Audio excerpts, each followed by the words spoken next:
ತುಮಕೂರಿನಲ್ಲಿ ಕೈಕೊಟ್ಟ ಮಳೆರಾಯ.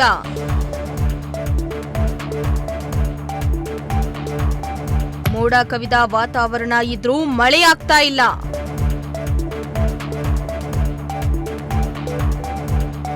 ಎಸ್, ಕಳೆದ ಒಂದು ವಾರದಿಂದ ರಾಜ್ಯಾದ್ಯಂತ ಭರ್ಜರಿ ಮಳೆಯಾಗ್ತಾ ಇದೆ.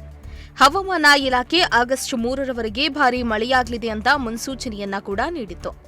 ಆದರೆ ನಿನ್ನೆಯಿಂದಲೇ ಮಲೆನಾಡು ಮತ್ತು ಕರಾವಳಿ ಜಿಲ್ಲೆಗಳಲ್ಲಿ ಮಳೆ ಆರ್ಭಟ ಕೊಂಚ ಕಡಿಮೆಯಾಗಿದೆ.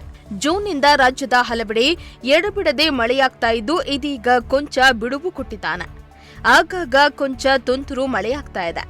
ಮಲೆನಾಡು ಹಾಗೂ ಕರಾವಳಿ ಭಾಗದಲ್ಲಿ ಮಳೆ ಅಬ್ಬರ ಕಡಿಮೆ ಆಗಿದ್ದರಿಂದ ಆ ಜಿಲ್ಲೆಗಳಿಗೆ ಹವಾಮಾನ ಇಲಾಖೆ ಯೆಲ್ಲೋ ಅಲರ್ಟ್ ಅನ್ನು ಘೋಷಿಸಿದೆ. ಇತ್ತ ಬೆಂಗಳೂರು ಭಾಗದಲ್ಲಿ ತೀರಾ ಕಡಿಮೆಯಾಗಿದೆ.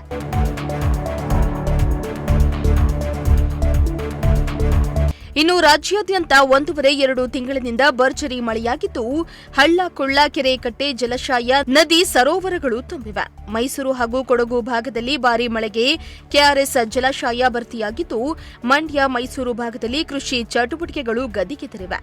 ಇತ್ತ ಶಿವಮೊಗ್ಗ, ಚಿಕ್ಕಮಗಳೂರು ಭಾಗದಲ್ಲಿಯೂ ಸತತ ಮಳೆಗೆ ಜಲಾಶಯಗಳು ಭರ್ತಿಯಾಗಿದ್ದು, ಮಲೆನಾಡು ಭಾಗದಲ್ಲಿ ಜನಜೀವನ ಅಸ್ತವ್ಯಸ್ತಗೊಂಡಿದೆ.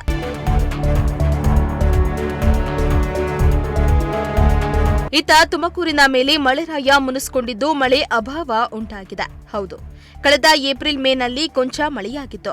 ಬಳಿಕ ಜೂನ್ನಿಂದ ಮಳೆರಾಯ ಮುನಿಸಿಕೊಂಡಿದ್ದು, ಮಳೆ ಇಲ್ಲದೆ ಜಿಲ್ಲೆಯಲ್ಲಿ ಕೃಷಿ ಚಟುವಟಿಕೆ ತೀವ್ರ ಹಿನ್ನಡೆಯಾಗಿದೆ. ಮಳೆಯಾಗುತ್ತೆ ಅಂತ ಉಳುಮೆ ಮಾಡಿ ಬಿತ್ತನೆ ಮಾಡಲು ಕಾಯ್ತಾ ಇದ್ದ ರೈತರು ಇದೀಗ ಮುಗಿಲು ನೋಡ್ತಿದ್ದಾರೆ.